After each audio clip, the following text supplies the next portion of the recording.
Inaya nga pala ako magbike ng mga senior citizen na to para ipagyabang sa akin na malakas pa ang kanilang mga tuhod. Charot!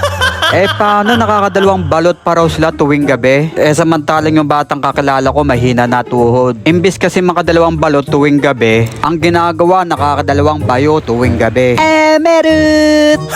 Tinanong ko nga kay Tito Dens kung tinatayuan pa ba siya. Ang sabi niya, oo. Hindi ba malakas pa tuhod ko? Kaya naman pinakita niya sa akin ang pagtayo niya sa bike. Charot! Kaya ang sabi niya sa akin, okay tamo yun? Ulol. Shoot ka, minura mo pa ako. Nagtatanong lang naman aketch. Merit! Pagkatapos mga besh, naloka ako sa sinabi niya. Ang sabi niya kasi hindi lang daw balot ang kinakain niya tuwing gabi. Sabi ko ano? Tas ito yung ginawa niya oh. Hindi ko kinere boom boom. Yak. Tinanong ko nga rin yung lalaki kung ginagawa niya rin ba yun tuwing gabi. Ang sabi niya hindi daw. Hindi kaya taga-baklaran din siya tulad ko. Merit! Siya nga pala may dalawang malakas na nag-overtake sa amin. Kaya naman humabol ako. Hindi dahil may mga asim pa sila, kundi gusto ko lang pahirapan si Tito Manfred. Yung lalaking nasa unahan, iniwan kasi kami niyan. Humabol na rin yung lalaking taga-baklaran. Kaya naman naiwan ko si Tito Dens ng very light. 2 linggo kasi siya walang bike. Kaya naman sabog na yung baga niya. Kaya naman nung maabot ng ko si Tito Manfred, ang sabi ko habulin niya yung mga malalakas na yan. Pagkatapos ang sabi niya, ang bibilis naman.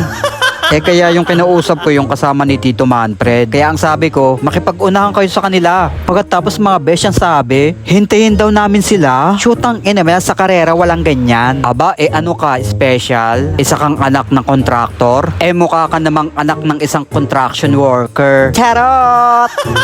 Kaya naman nag-overtake na yung kasama ni Tito Manfred. Kaso hindi niya kinaya. Kaya naman to the rescue si Tito Manfred. At nagawa nga ni Tito Manfred na tuhugin yung kalaban nila. Kaya ang ganda ng labanan nila rito. Paano ang pinaglalabanan nila maganda din? Merit!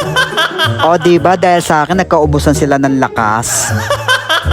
Eto na nga at patuloy pa rin na pinapamalas ni Tito Manfred ang kalakasan niya. Kaso minalas lang din siya. Umatake daw kasi yung rayuma niya. Charot!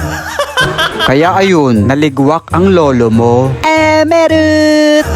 Habang hinihintay ko nga si Tito Dens dyan, may napansin ako na magkaibigan na parang tinutulungan niya yung isa niyang kaibigan na makaahon. Kaya naman tulak-tulak niya sa likod. Inggit ka no? Yung kaibigan mo kasi hindi ka tinutulak, pero hinihila ka pababa. Charot!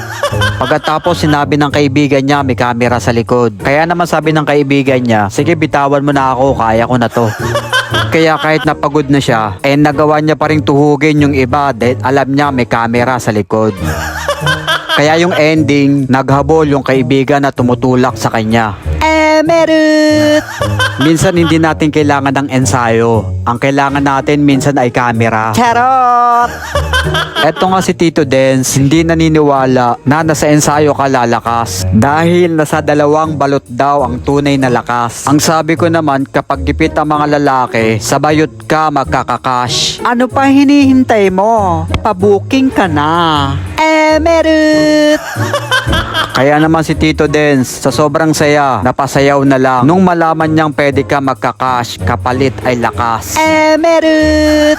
Napatalon pa nga ang lolo mo sa sobrang saya, oh. Kaya ang sabi niya, nangangatin na raw yung kamay niya. Senyalis daw yun na magkakapera na raw siya mamaya.